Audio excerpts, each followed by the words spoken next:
And we're live.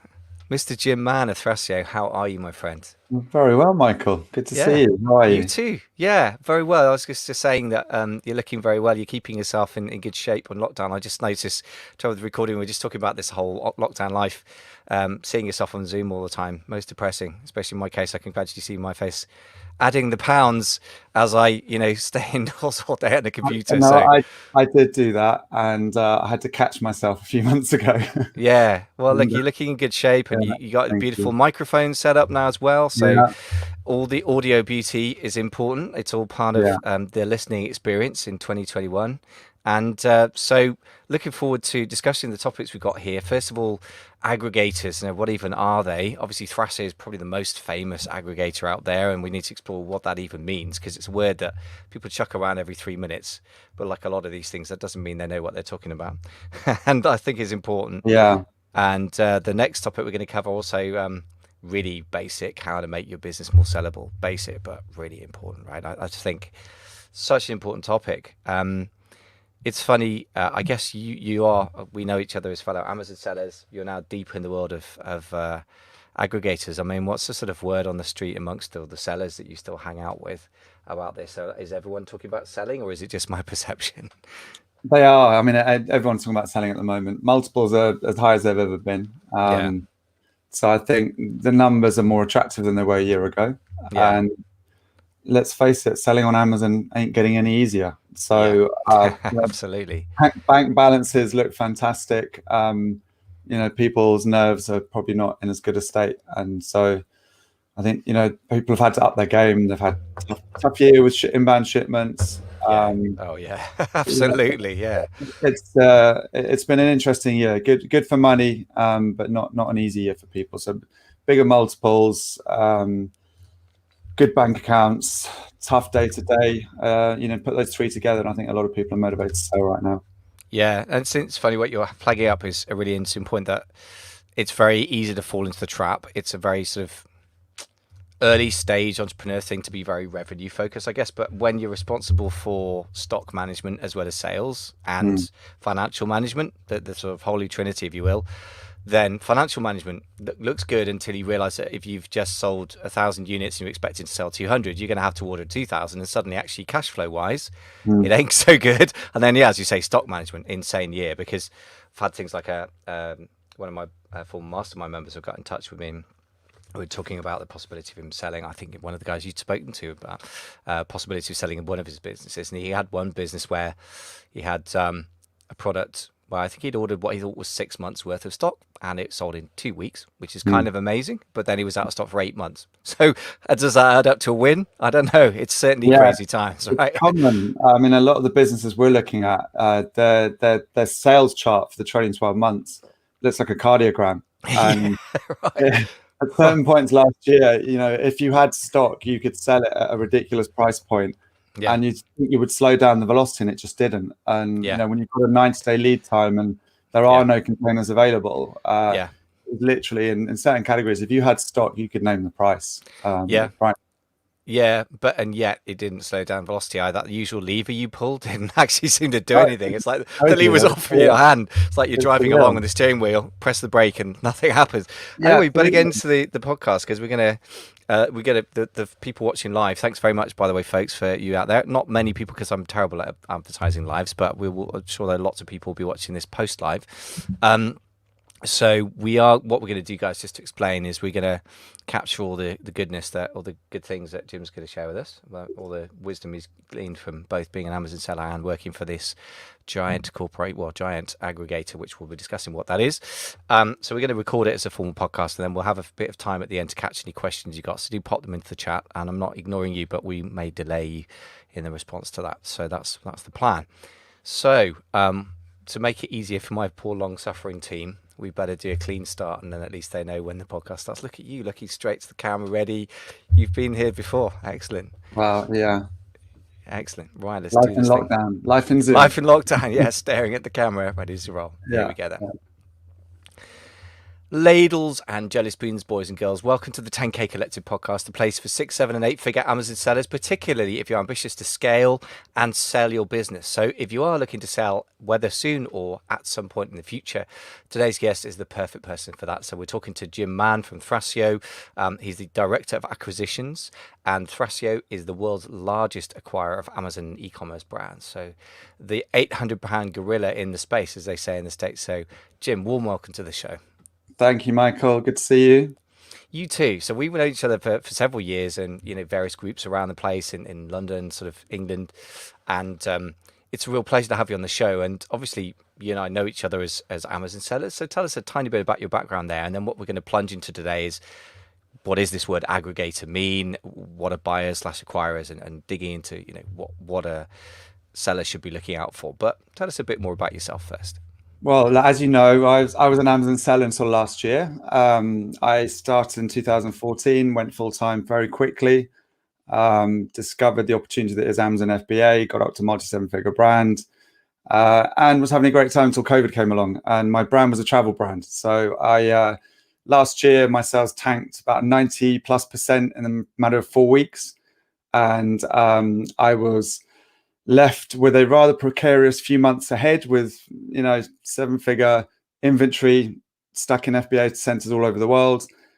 Took a few months to clean the situation up, let the team go.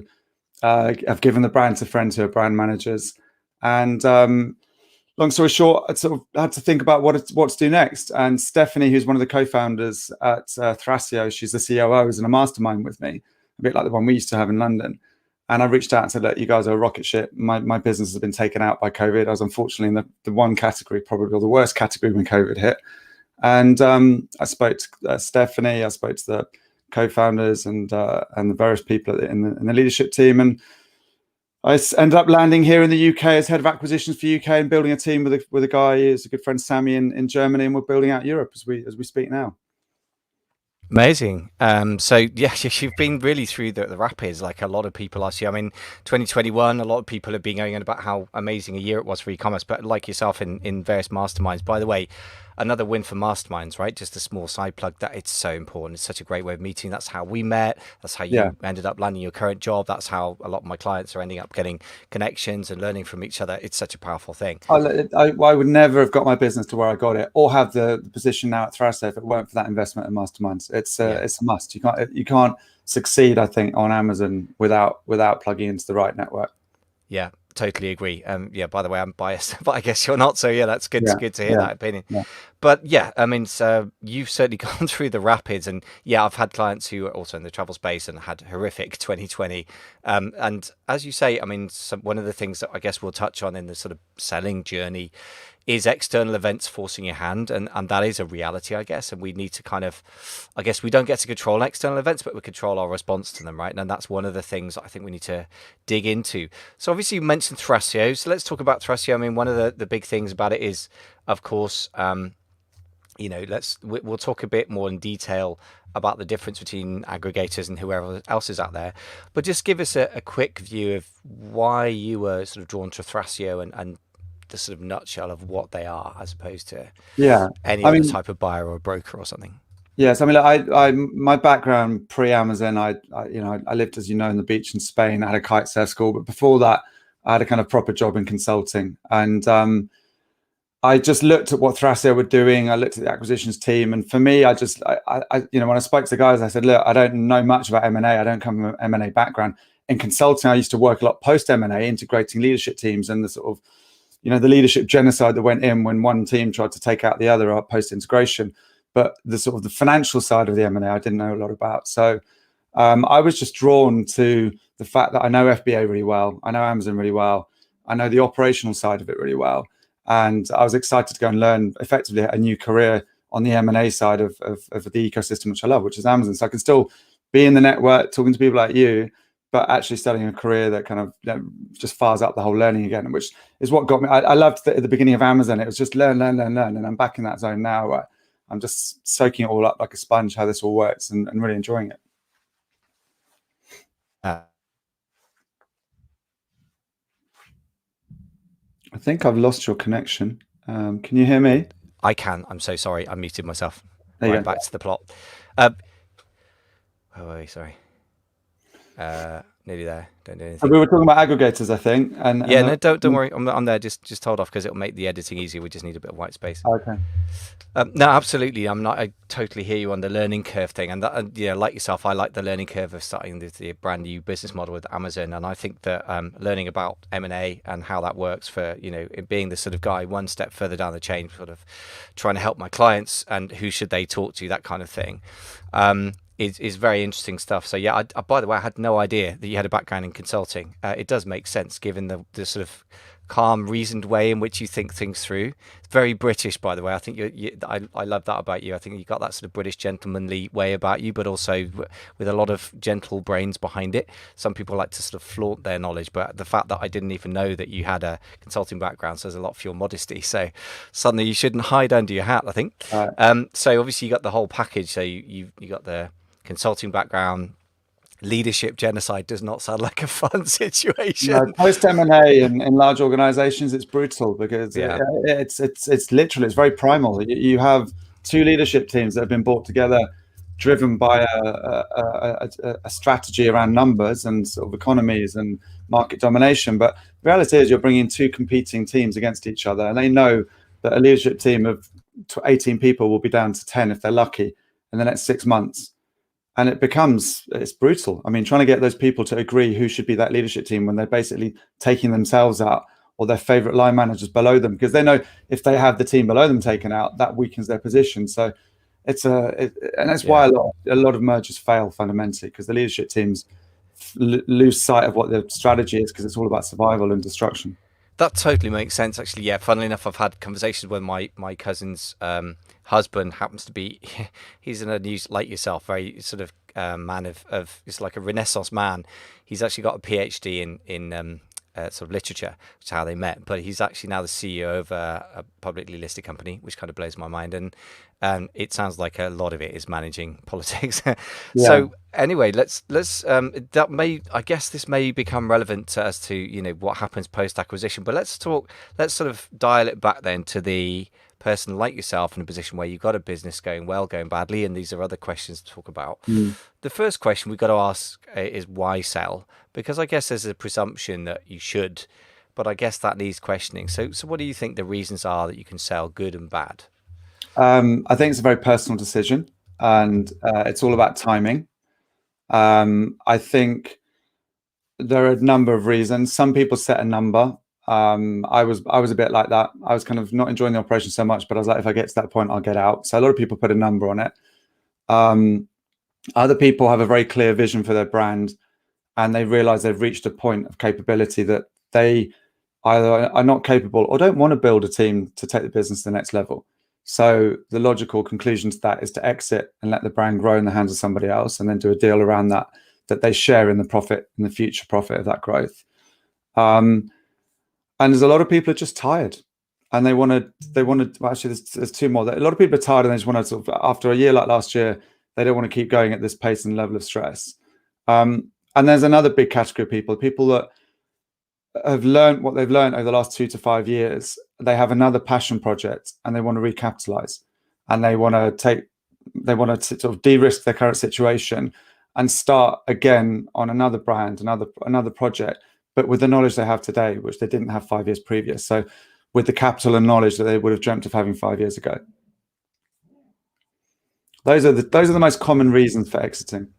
Yeah, interesting. Yeah, that's quite different from what I was expecting. I don't know what I was expecting really, but that's very, very interesting.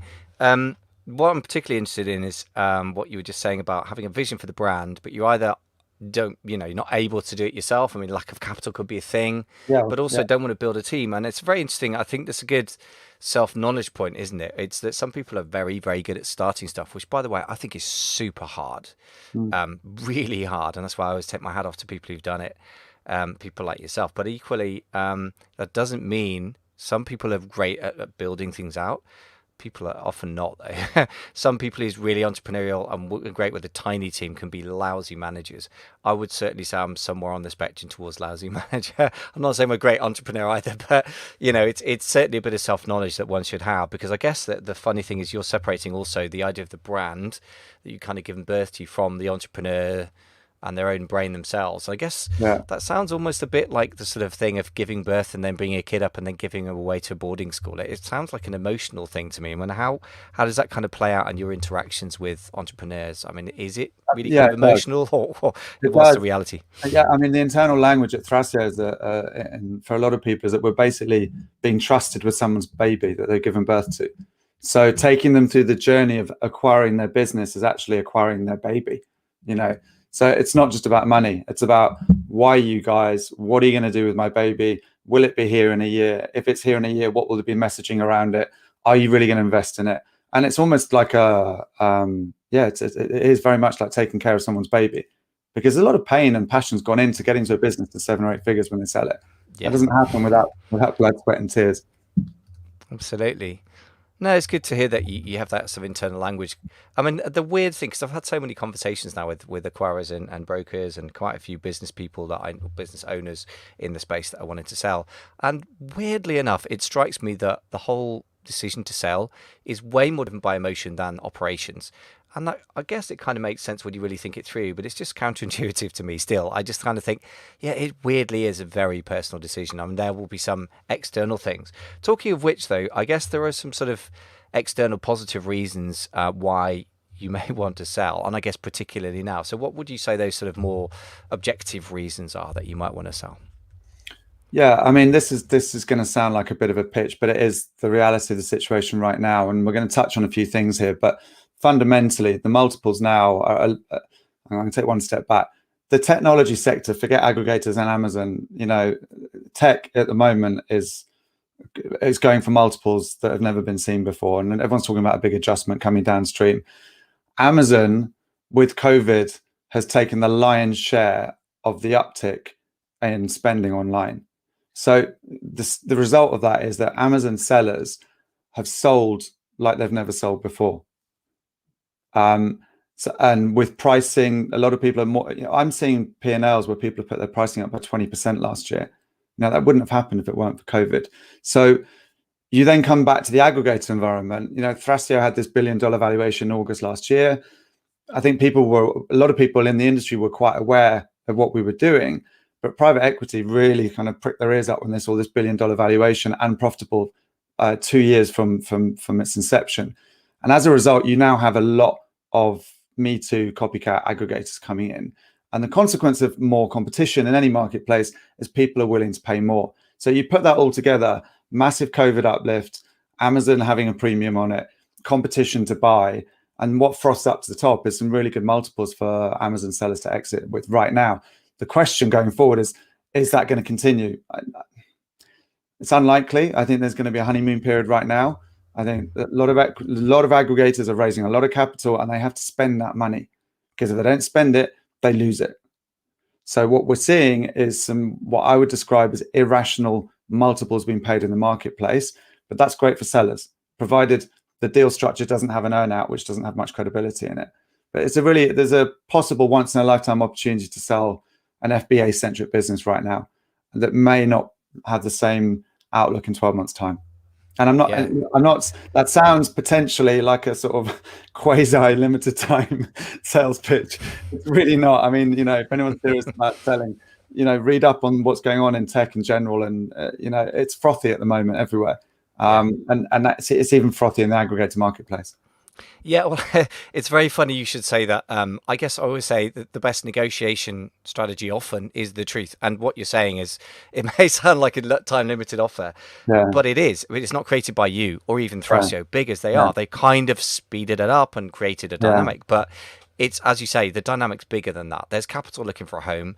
It certainly isn't going to be putting it into the high street, or at least hasn't been. That'll be another interesting thing. I mean, right now, for example, I probably invest in airline stocks as a growth thing for the future. But right now, operationally and sort of profit-wise and cash flow-wise, they are, you know, in terrible shape, and same with hospitality.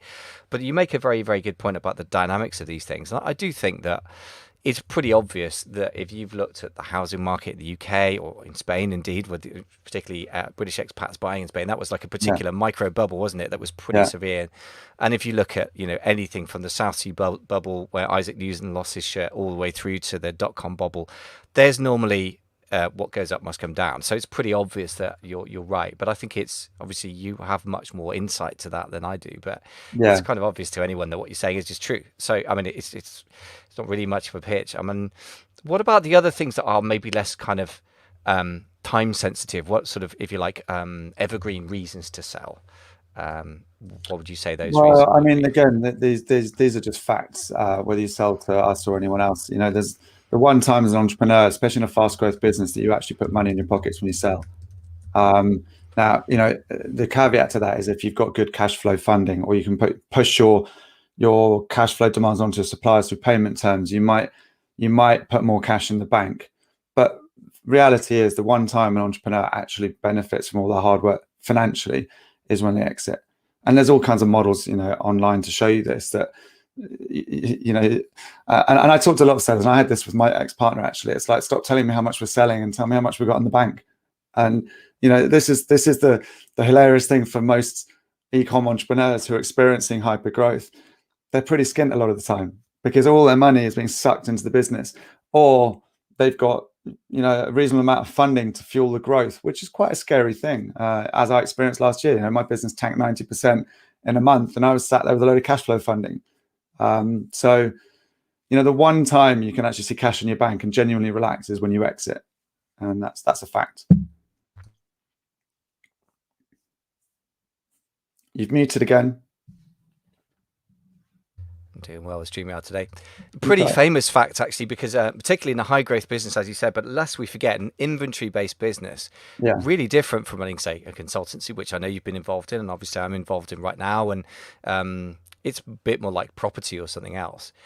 Just a lot of the faster you grow, the more cash you need, or as Werner Harnisch says, growth sucks cash. Famously, the shoe dog guy, Phil Knight, founder of Nike, writer of the book of the name Shoe Dog, was pretty much personally broke until he went public with Nike, and then he made just crazy amounts of money overnight, as people do when it goes public, right? So this is famously, even the most famous example, really always true. And I think that's one of those things that people need to wrap their heads around. And I think actually if they're running a business in a mindful way, they'll know this. A lot of people around the sort of several six-figure, low seven-figure mark, I noticed just beginning to realize that somebody voiced this just the other day in a mastermind I was running. He's doing, I don't know, about 7 figures a year in pound terms. And he was saying, yeah, you really need to get quite big in order to pay yourself well. I'm like, yep. Glad you've realized that. The penny takes a while to drop, doesn't it? And that's assuming that the business is going well and is not experiencing crazy times. So I've heard a phrase, I don't know what your knowledge of this is, but I've heard something like 60% of the entire money you ever make from business will come when you sell. I guess that's like how big is a piece of string. What's your view on that sort of number? Yeah, I don't have the hard numbers. We need to get actually better at modeling this out for our sellers, because it is a really strong pitch, if I'm honest. And I know a lot of the brokers and guys, they really home in on this, because it really gives you a hard and fast number that's quite compelling as a reason to sell. But yeah, I mean, long story short, the one time you actually benefit from being an entrepreneur is when you exit.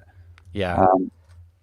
It's a brutal truth, isn't it? Which makes you reflect on the nature of what is it you're doing, because so many of us get in, and I was definitely one of them that are pitched into this as an alternative, a lifestyle business. In other words, one it's designed to give you cash flow fairly easily on which you can live, and go and famously sit on the beach with your laptop, which is a ridiculous idea. I'd rather go to the beach without my laptop, but anyway.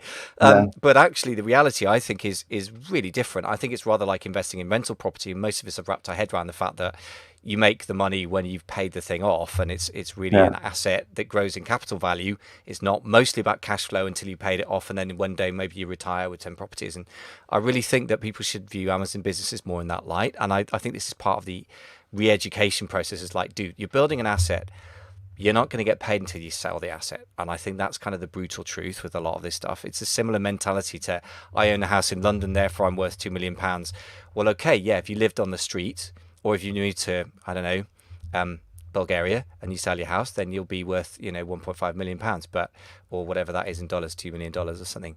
But the reality is you need to live in that asset. And the reality is, if you need to keep feeding the monster that's growing, the money's going to be wrapped up in inventory, right? And I'm sort of banging this point really hard because people need to really know the nature of it, what they're earning, and what the nature of the beast is they're running, even if they never sell. Anyway, so Yeah. we banged on that one enough, but I do think it's an important message. If you get nothing else from this podcast, then learn what it is you're doing. Let's Yeah, move on to the question. invest in a fractional CFO or someone like that, because something is very common for a lot of sellers, even doing 7 or 8 figures. They don't really have a handle on they can do a P&L, but they haven't really got a handle on cash flow, and they haven't really. A lot of accountants don't really understand how to make sense of when you're an omni marketplace, omni channel. It's very hard to pull those numbers in correctly. So having good financial advice around your cash flow, and then pushing those payment terms onto suppliers can transform a business. Absolutely, I'm into that completely. And as it happens, I'm building out a mini course. I'm not an accountant, nor do I play one on the internet, but along with accountants, I'm building out a mini course to work on exactly those things. And really the obsession of it, I'm calling it profits because that's what most people are focused on, which is a hell of a lot healthier than revenue. But really, sneakily, it's about cash flow. That's kind of what I might call it if people are willing to see the importance of it, because it's everything. Like, I mean, getting that cash conversion cycle going. Yeah, for me, this is like sexy topic, which is a weird thing to say. But yeah, I totally agree that cash flow thing is just everything. Like if your cash flow is melting down, doesn't matter what your profit and loss is. And also, funnily enough, you can't eat profit. You can't pay the mortgage with profit.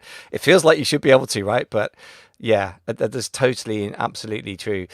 So coming back to sorry, Michael, just on that. Amazon grew 38% last year or something like that. So even like if you grew by less than 38%, you're underperforming. Now, if you've got a product that's making 30% profit, which is pretty good, right? Just to feed that product, you have to put all your profit into feeding that one SKU before you put another product on the shelf, before you've paid yourself a cent, before you've paid your PPC person or any other fees. So if you have a brand that's growing anything more than 30%, the only way you can grow your business is by putting more cash on the table yourself, raising money, or trying to manage your cash flow through funding from your supply chain. And the guys that manage to push that cash flow into their supply chain can grow 100% without putting money in or taking the risk of borrowing money. It's so critical. And so many people find that hard to do. And if I'd say if you've got a supplier that just won't do it and you keep on knocking their door and you're growing and they say no, take a risk and go and find someone that will. It's transformational for most FBA businesses when you can find that cash flow. Amazing. Well, that's massive value already right there. And yeah, it's interesting the numbers you just said, just to reflect on that so that we get that to land. So first of all, Amazon grew 38% 2020. If you grew less than that, you're actually underperforming. And I guess what it means is you're losing market share, right? You may have a lot more revenue than you personally had, but you're losing a percentage of the market to somebody else. If you have 30% gross margin, very typical number, then if you're growing over 30%, that money is just enabling you to grow, which as soon as you say it makes absolute sense, but it's a very sobering point. And also taking a risk and finding a new supplier, as you say. Actually, in the end, I'm more interested in the cash flow characteristics of the supply chain than I'm pretty much anything else now, because I just figure actually that's the secret, assuming your product is any good, of course. But so look, talking of financials, well, let's get to some more sort of, by the way, brilliant insight right there. Absolutely massive. But let's move on to more sort of selling related number, which is the whole thing of valuation, right? Which obviously the traditional thing is that you have your trailing 12 months and you multiply it by a multiple 2.5, 2.8, 3, whatever it may be. That starts to look like a very strange way of doing things, where you have a really crazy year, as you said, when you have a income statement that looks like a sort of cardio monitor. How do buyers such as Thrasio account for that variability in, say, March 2020 to March 2021 statistics, which is almost 100% lockdown in the UK? Yeah. I mean, we're in a funny position now where we're passing on more businesses than we've ever passed before. We're acquiring more than we've ever acquired before. COVID's been really interesting because let's take some really extreme categories like home fitness. It's very common to see brands that have increased pricing by 20%. And so they were operating at, say, 15 to 20% EBITDA, which is okay, good. And suddenly they're nudging 40% net profit, which is off the charts. It's dream territory. And the very robust and challenging conversation you have at the table with the seller who's had a trailing 12 months now, because we have just hit 12 months pretty much since COVID started, is that's not sustainable. And most will agree that's not sustainable, some won't. But the bit that no one knows is how to normalize and remodel post-COVID. We've got no references for this. We know there's been a long-term behavioral change from consumers. We know Amazon's probably going to be where most of the money is, but we don't know when people go back to work, how much they'll go back to the gym. And will they keep streaming at home and using and buying weights and kettlebells and booty bands and all the stuff that's gone crazy in the last 12 months? So, some sellers are convinced that they're going to keep at that price and life's going to carry on as normal. Those are the ones we have to just say, look, that's great. I hope, wish you luck. We can't agree with that hypothesis. Normally what we do is we look at pricing pre-COVID, and we normalize the price, and we normalize what we think will be a post-COVID sales volume or demand, and we recalibrate the P&L and net profit for the trailing 12 months based on those normalized figures. And it's very much a conversation with the seller, because there is no real science to this. It's very subjective. And then what we're doing with a lot of deals is we are allowing to price as if the sales and profit curve continues, but we're holding back a certain amount in case it drops, a bit like an insurance policy. And if it continues, which we'll hope it does, we release that payment as if it did up front. And if not, as it drops as we're expecting it to do, we don't release the money, but we've had a very robust and honest conversation up front. And that way we can go into any acquisition having talked about it, negotiated around it, talked about what if, built a deal structure around all those scenarios, and then we sign the deal and go for it. And then, we throw our team at it and try and hit that top number. If it's achievable, we'll try and hit it. And if it's not achievable because it's not there, at least we've had an honest conversation around it might not be there, and therefore this is what you can expect later. Yeah, that's great. And I think honest conversation is one good word in this space, and the other one is scenario planning, because I just think it's only honest to admit that you don't know where things are going. And if people like Thrasio, who have obviously you guys got some real M&A experts, you got real amazing financial people, you'd kind of have to be able to raise the money you've had, otherwise it would just melt down. The SEO would be after you. What do you call it, SEC or whatever, all those guys. Yeah, it's a very scrutinized thing once you're raising a lot of money, and to have the humility, even with those experts in place, to say we don't know what's going to happen is really important. And I would just say that's probably true for pretty much anyone you're talking to in this space. If they don't have the humility to accept and admit that they don't know what's going to happen next, and that they're basing what they're saying to you on a accuracy of prediction, and people do that sometimes, then I think you should walk away from the conversation. I make predictions, but I'm real clear about the fact that this is just my view based on what I understand from conversations like this and with sellers, my own experience. But we've all got to have the humility to know that it's not going to happen. I guess it comes down to that sort of his name, Nicholas Nassim Taleb mentality of like, we don't actually know what's going to come, so what the next best thing is to prepare for any eventuality, more or less, right? Yeah. It's interesting. So tell me a bit about. Sorry, Mike. We've got like 700 people now operating Amazon brands, and we've got Casey Gauss as head of SEO. We have an unbelievable team. I mean, like the dream team. So, I back our team to perform to the top of what's possible with any acquisition we do. That I can happily say that we will.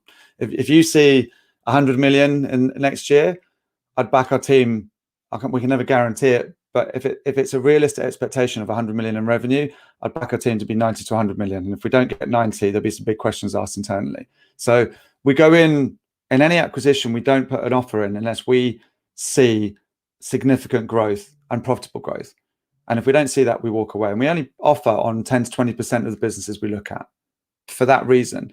And it's also that reason we've got people like Goldman Sachs and JP Morgan now funding us, because we have a track record of making acquisitions that deliver massive profitable growth immediately after acquisition. And that's my job, is to try and find brands that we can do that with. Now, the thing with COVID is that businesses have done 4x in the last 12 months. And the operator might argue that's because they've done something and they've outperformed the market. And our analysts can look at that, because we can do really good competitive analysis. But a lot of the time it's a wave, and we've all got lucky, let's be honest. And it's collectively, anyone on Amazon outside of certain niches, which I can tell you about, have ridden a pretty special wave in the last 12 months. And so we have to be careful on forward projections, because there are a lot of unknowns that we'll know in a year or two's time.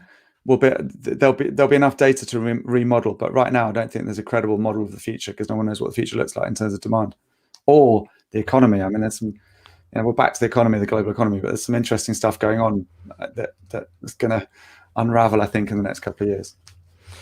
Yeah, it's interesting. The whole thing of the idea that, and again, this is Nick and Nassim Taleb, one of my favorite thinkers. He's a funny kind of character, full of kind of bile and venom against lots of people, and yet a genius. I mean, he was another one of those people who put his own money on the line for years and looked like an idiot for ages. And then because he was kind of in line with reality, but not everyday reality, he looked like a genius. And the truth is that he kind of was. But in other words, even the idea in the beginning of 2020 that you have a model that accurately predicts the future is clearly rubbish. But on January 2020, it looked like a rational thing to do. In March, when we're recording this, 2021, it doesn't look rational anymore.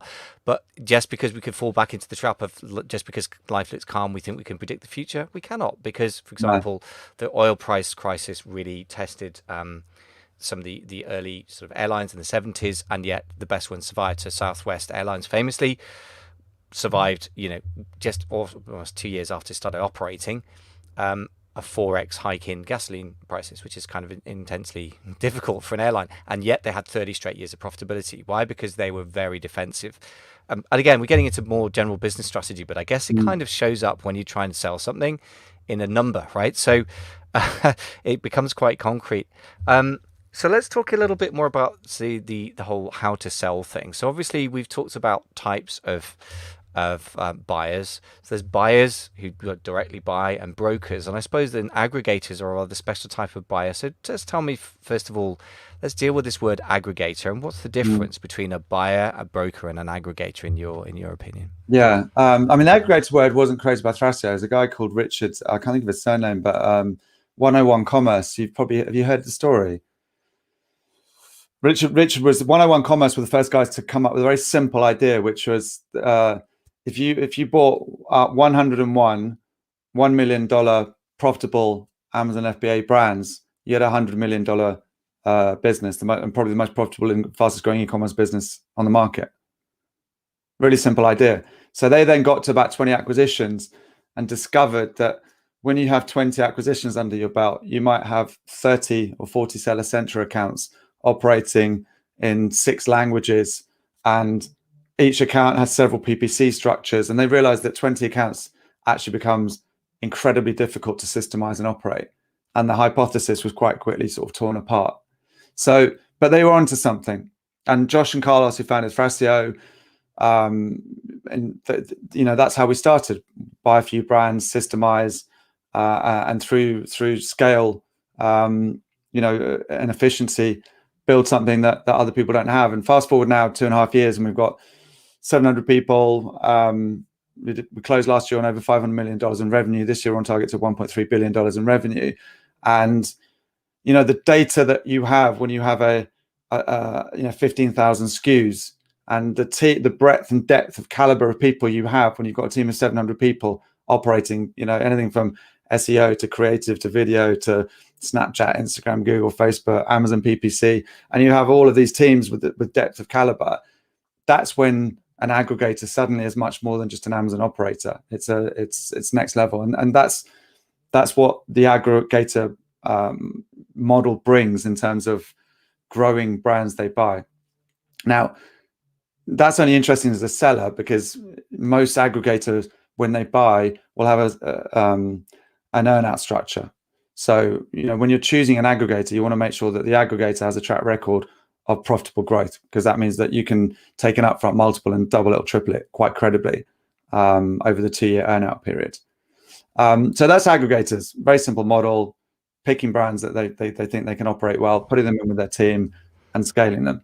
You've then got brokers. Now, the broker value proposition is we will help you prepare your numbers, and we will take you to market and not only find the right seller for you, but we'll effectively create a bit of a frenzy around your brand and try and get you the best price for your business that you wouldn't get by doing it on your own. And selling on your own, the other thing I'll say, you have to speed date. It's called speed dating, when you meet like 15 sellers, and they try and sort of take a lot of the pain and the stress out of that process.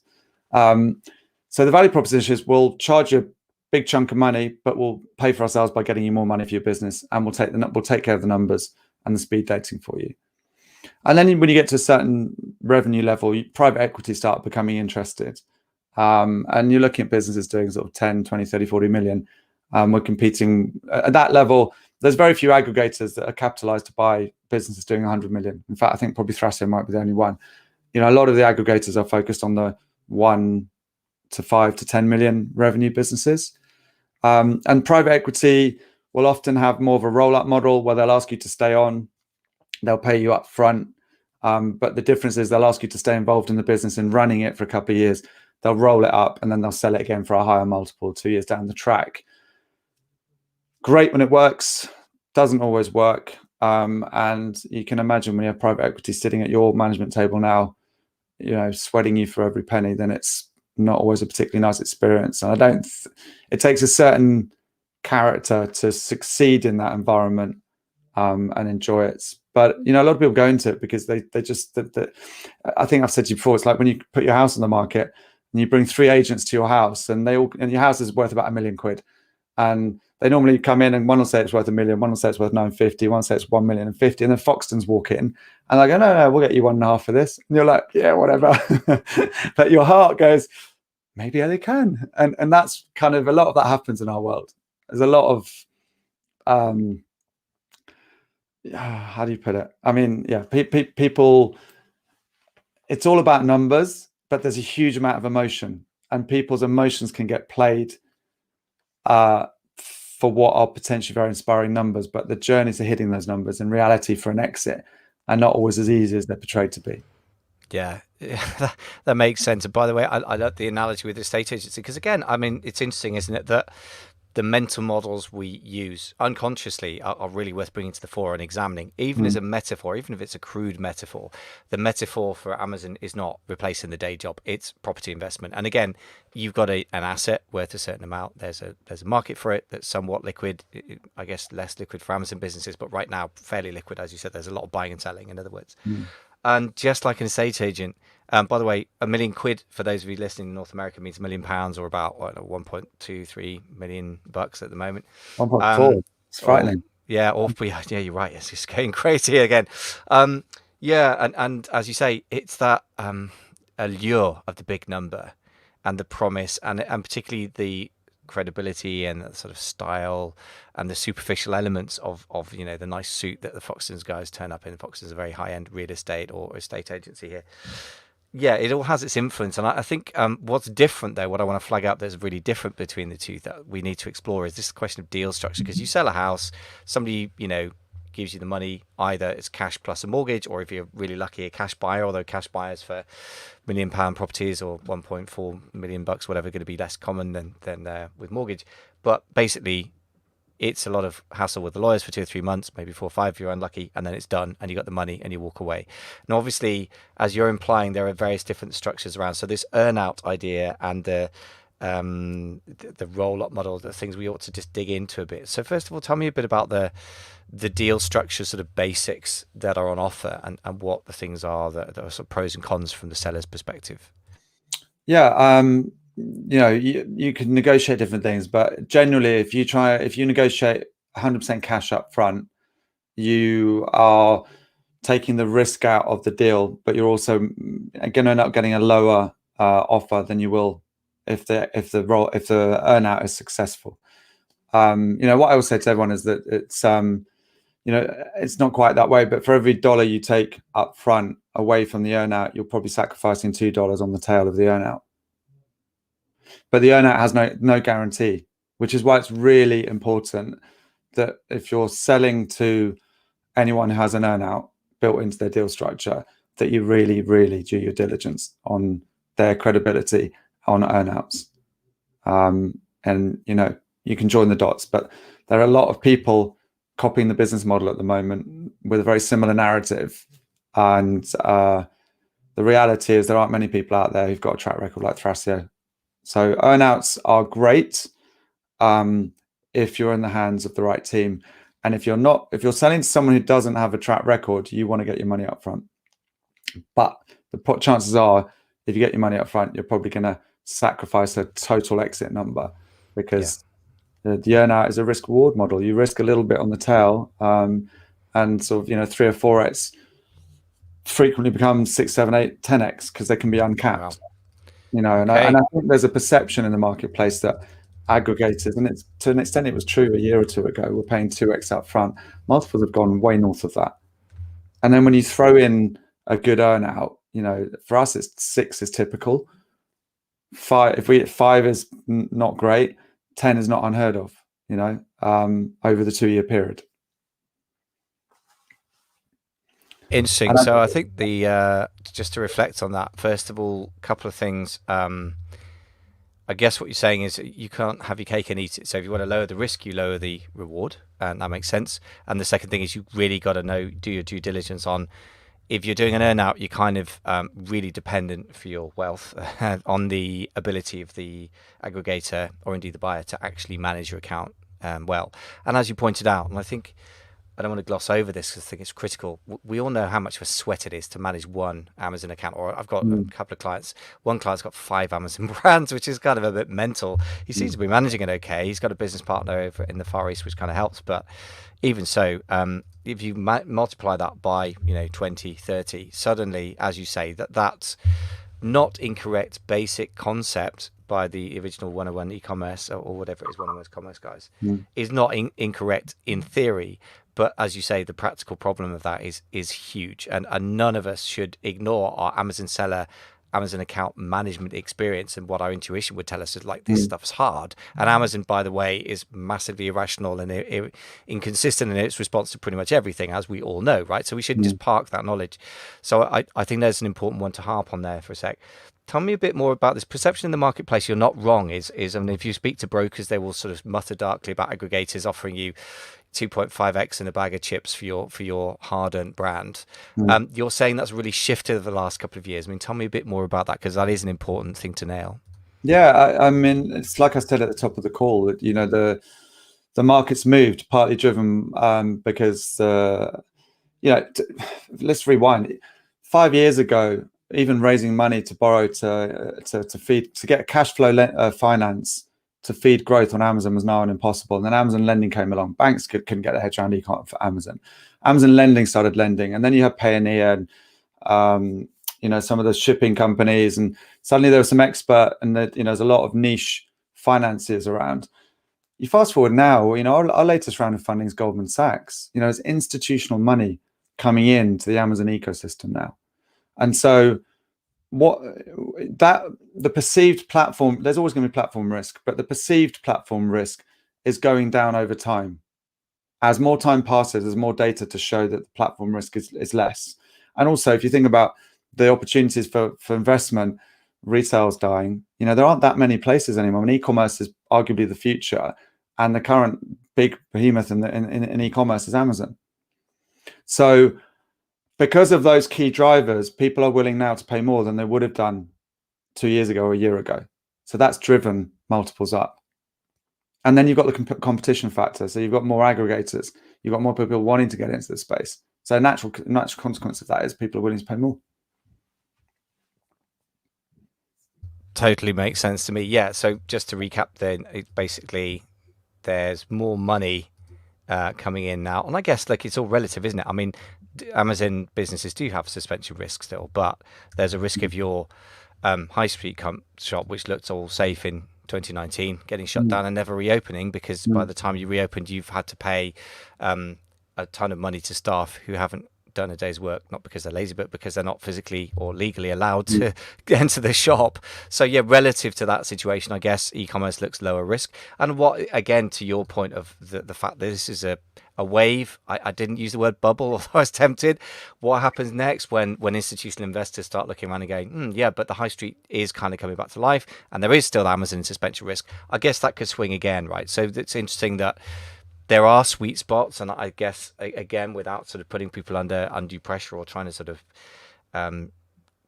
induce irresponsible behavior, I do think it's important to recognize that there is a wave here, and the best time to sell is at the top of the wave rather than watch it go past and then get excited in retrospect. And by the way, I'm very capable of that. I managed to buy property in 2007, which is kind of like one of the worst times to buy property, because I guess, partly because I had the money then, and partly I'd been swept up in the fever like everyone else. So I guess if you're going to get swept up, the time is now rather than in 12 months' time, depending when you're listening to this. And so, yeah, funnily enough, we're supposed to be, normally we have a 2-month delay between recording and publishing at the moment, not because we try to, but because we have so much quality interviews in the can now, which is good. But one of the things that's striking me, I'm like, even by May 2021, this will have changed. So we might try and get that out earlier. Funny how these waves go and how we should handle them. So just, I guess, a couple of things to sort of wrap this episode up. The first thing is, you've already alluded to some of this stuff, but what stuff should you look out for as the seller amongst aggregators in particular, since they're such a big part of the market at the moment? Look, there are a lot of people in the space, and I think there are different categories of aggregator that are emerging. You've got the guys that are driven, they've come from from VC, and they are emulating a business model and are learning effectively about how to operate the Amazon ecosystem. I would say they're probably in the higher risk bucket, because as anyone who operates on Amazon knows, it's not automated. It's a war, and if you haven't got sort of SAS level operational capability, if you acquire a brand, you're going to struggle. So I think the aggregators that have got the best chance of success are the ones with operational rigor, and there are some that have that. There are some that are hiring Amazon employees. I think anyone who's operated Amazon probably knows that Amazon's often the last place to find out what really goes on their platform. So again, the common sense for hiring Amazon employees is fantastic, but the reality is I'm not quite sure. So our bet is that there will be some aggregators misfiring in about 12 to 18 months, because there's been a huge amount of capital coming into the market. There's been we're seeing really hot offers flying by the whole time that we're passing on, and we're just like, wow. And the logical consequence of that is that if they're paying very high and there's limited operational capability, that's the natural, the consequence of that is obvious, but it'll take time to manifest itself. And then when that passes, then that's when we could come down to what's going to be happening in a year and a half's time. Probably, I'd imagine that prices will stabilize a little bit. Honestly, some of the offers I'm seeing now are just mental. There's no rigor to what's being offered, and I think it's just driven by the need to deploy capital rather than the need to make sane decisions. So, coming to answer your question very directly, that's very enticing for a seller because the upfront looks fantastic.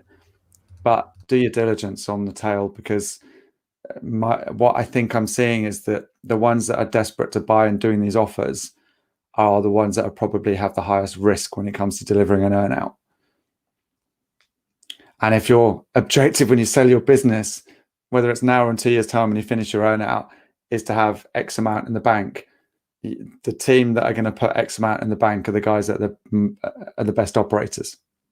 Yeah, it's a really great warning. And also I think you use the word objective, and I think that's a very, very good word, because weirdly enough, and I think this is like such an entrepreneurial sort of dual mentality we have to have. It's really hard, but really absolutely necessary. Is this, you've got to, on the one hand, a lot of passion and emotion involved, and because you've got the passion to create something while in the war zone, effectively, as you say, and that is not wrong the way it feels. Anyone who's sold on Amazon for more than a year will absolutely know what that feels like, and we both know that feeling, and so do our friends and masterminds and so forth. And yet when you sell it, you're still going to be emotional, and you have to be real about that. You have to rationally manage the irrational, if you like, the fact that your emotions are involved, and you have to recognize that. And on the other hand, and this is the tricky bit, at the same time, I think you have to have a knowledge that it's objective. It's a maths equation, a real complex one, but it is a maths equation. If your aggregator is offering you something which for them is clearly unsustainable, it's unsustainable, period, right? And the fact that you look like you should be getting money from that and they're overpaying If the deal structure is upfront 100% cash, as you say, I would take the money and run.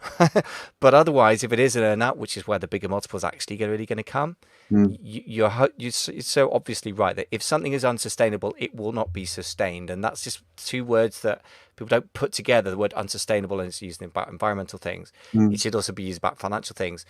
But people don't take the adjective and turn it into a noun, and it's the verb rather. Okay, if it's not sustainable, it will not be sustained. Therefore, do not make this deal.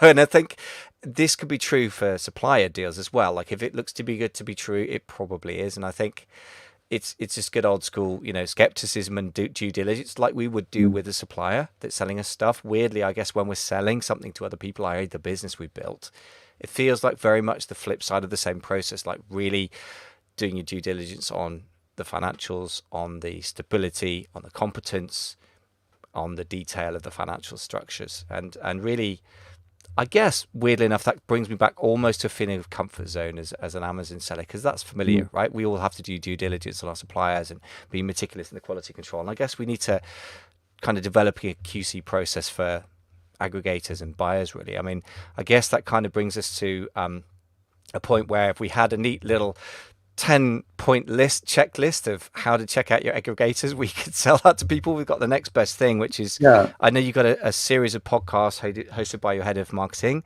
and there are lots of interesting things there, and including what to expect in 2021, how to scale and grow your brand. So we've got a link to that, amazingfba.com/Thrasio. Just tell us a quick bit about what's on offer there. Yeah, so we're keen to be an open book as much as possible, and we've got an amazing team. A lot of you will know Casey Gauss and the senior leadership team. I look around who we've got in the organization, and it's just unbelievable talent. And we need that to operate and keep winning like we are. But equally, we're confident in that we can give as much as we can, because it's the combination of those people that make the force, not any one of them. So to have one of them sharing knowledge in a particular area, which adds value, engages people with the Thrasio brand, and hopefully if they're successful, they come to us and sell great. So there's a series of podcasts being hosted, and they're genuinely about giving valuable content to help sellers grow their businesses. Generally hosted by Brandon and John, who are the SVPs for creative and marketing. So those guys they're accountable basically for all the traffic and every listing on 15,000 SKUs that we manage. So they know a thing or two about Amazon. They're worth listening to. 15,000 SKUs is a crazy number, even by the standards of modern Amazon. And so, they are definitely going to be worth listening to. That's extremely. Michael, the other thing, of course, Michael, one last thing, by the way, on please. With aggregators, and I think this is really useful. I hope it's useful anyway. What we're seeing a lot is people being offered, like they've got called term sheets or LOIs, letters of intent.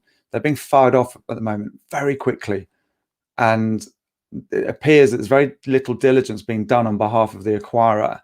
And the tactic, it's not a strategy, it's a tactic, is once you sign an offer, an LOI, you're off the market effectively. And so what's happening is that you're getting very inflated offers that inevitably, during diligence, they have the option to walk away. Now, that is really, really depressing and potentially quite abusive for the seller, because once you've signed that, you feel you've got a commitment from someone to buy your business at that number. And when people are firing off these LOIs within 2 days of talking to you, they can't have done proper diligence on your business. So one thing, if you are talking to people, aggregators, us or anyone else, watch how long it takes them on the questions they're asking before they fire off an offer. And if they send you an amazing offer and they haven't asked many questions, that is a huge red flag, because the chances of the deal completing at that price are very small, number one. And if they do complete at that price, when they haven't really done any diligence before putting that number on the board, it also may be a symptom of them not really knowing how to operate brands. And so the whole valuation process is out of kilter. That's really worth knowing. And I think that, again, it comes back to if it looks too good to be true, it probably is. But also, like, if the maths equation doesn't balance, and what you said, by the way, I think it's into the dynamic that we have to understand. I mean, one of the most important parts of negotiation is understand the other person's point of view. It doesn't mean you have to sympathise, but you need to at least understand. And it feels to me a bit like, weirdly enough, at the hyper capitalistic end, where you venture capital or institutional capital is being advanced to people like Thrasio or anybody else.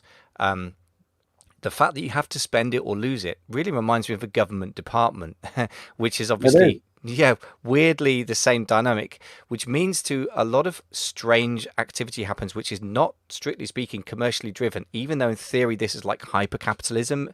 It's kind of not really commercially driven decisions. In other words, am I going to get a return on capital? What's the risk-reward ratio? Am I going to get my capital back plus a thing? How much am I risking of the capital for a given level of reward? All those sort of commercial type questions is being driven by, if I don't spend this, I'm going to get fired, and then we're going to lose our funding and the business collapses. I'll give you I mean, some amazing stuff that's been going on. We had a few months ago a new aggregator come to us with 5 term sheets signed. They had gone and sold themselves in as an aggregator and signed 5 term sheets with not a penny in the bank.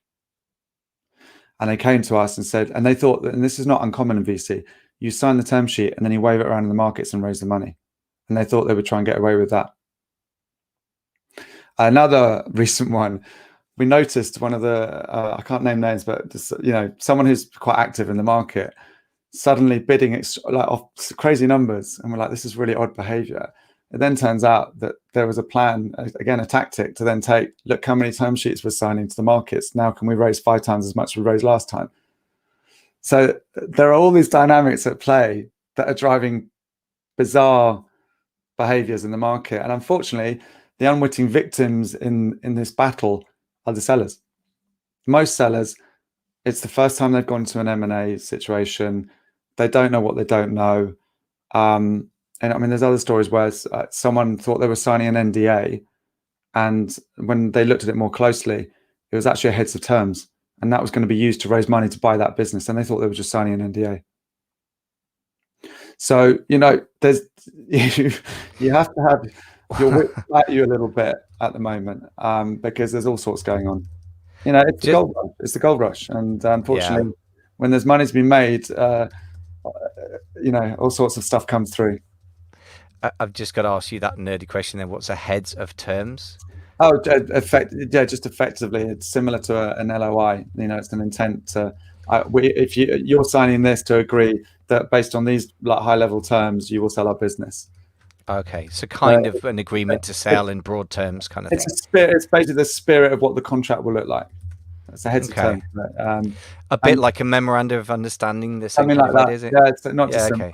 Not dissimilar, but again, that in the hands of someone can then go to the capital markets and they will try and raise money on the back of that they wouldn't otherwise be able to.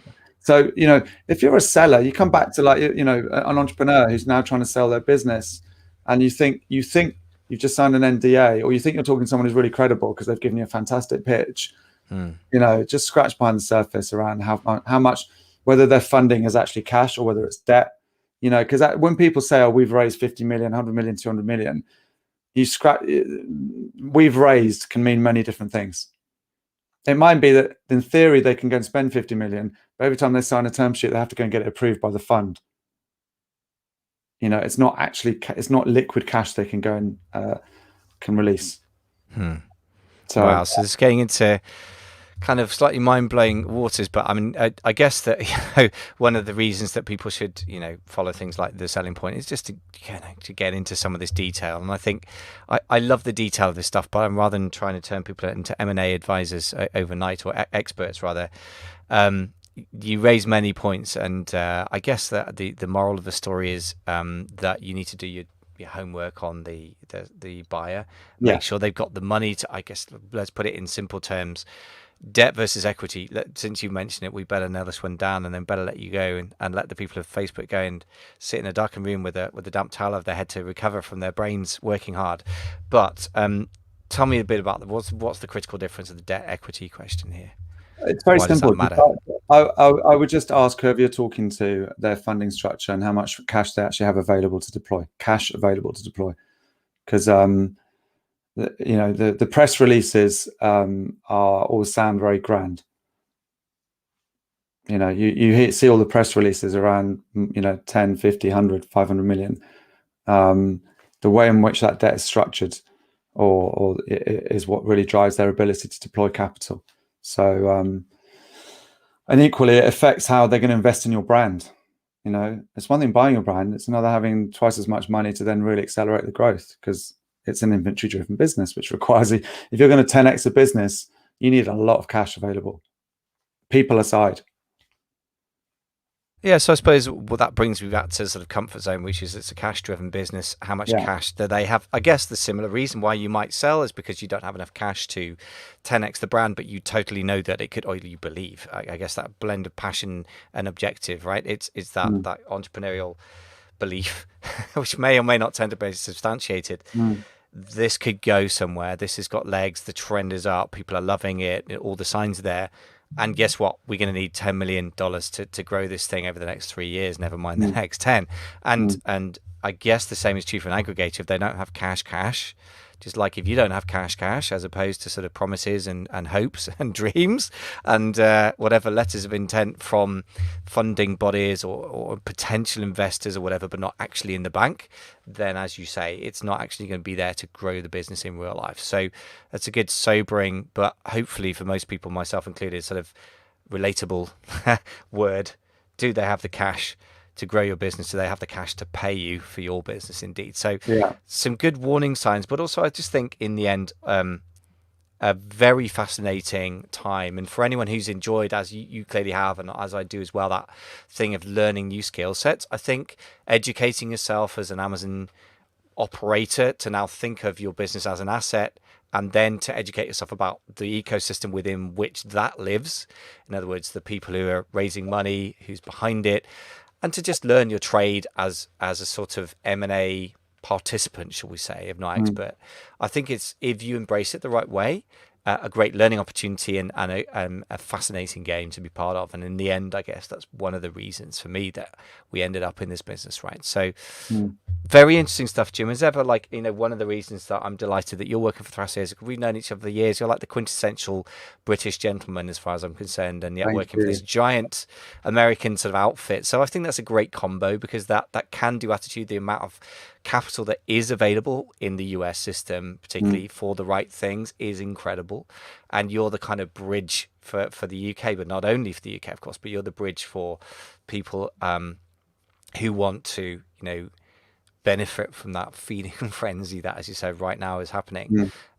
So if people want to get in touch with you, presumably they could sort of email you as well if they know already that they're interested in having a discussion about a potential sale. So what's the best way to get hold of you for that? Jim.mann with 2 N's at thras.io, or just through our website, thras.io, T-H-R-S, I can't say it properly, T-H-R-A-S.io, thras.io, or jim.mann at thras.io. Great. Yeah. And obviously you have huge amounts of knowledge and that sort of, common sense and sort of wariness of the red flags, which, still keeps it polite, which is what we want. Very British. Yeah, look, we, like I said, we pass on a lot of the businesses we look at, but one thing that I think is fair to say is that we'll always find, if we pass on a business, we'll always say, here's what we're passing and here's what you can do.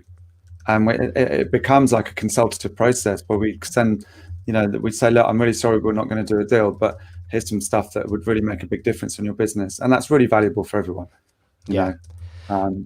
Absolutely. I always say to pretty much everybody I know who's got a substantial business and is even slightly thinking of selling, please go and talk to some brokers and aggregators. Please don't sign anything before you've talked to some people and thought it through. But equally, the education you get from that is immense. And as I said, I think that is now part of the skill set we need to add to operations, dealing with the basics of the M&A scene out there and getting our head around it. If nothing else, it's just going to make you a better business person. And I'm just sort of close on the quote that always comes to mind here, which is Warren Buffett said that the better businessman I become, the better investor I become, the better investor I become, better business person I am. So I think that's really got to be true for Amazon sellers in my experience as well. And so this has really been hopefully part of that educational process.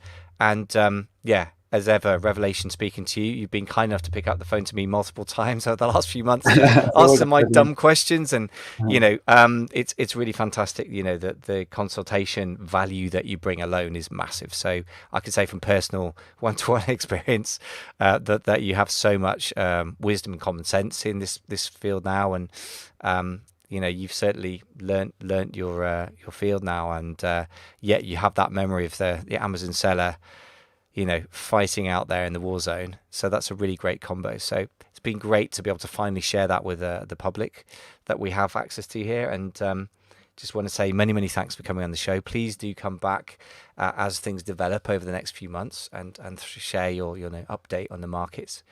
But for the moment, just remains for me to say many, many thanks for coming on the show, Jim. Thank you. It's been fun. Thanks, Michael.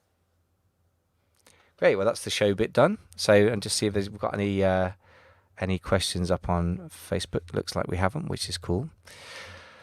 Oh, thanks, man. Great stuff. Let's end the broadcast there and say thanks very much to anyone who's watching us live or on Facebook. And if you want to catch us on podcast, if that's your preferred medium, this will be coming out in the next few weeks, and we will let you know on emails if you're on our list. If you're not on the list, then you get yourself on there as well. Take care, everyone, on Facebook.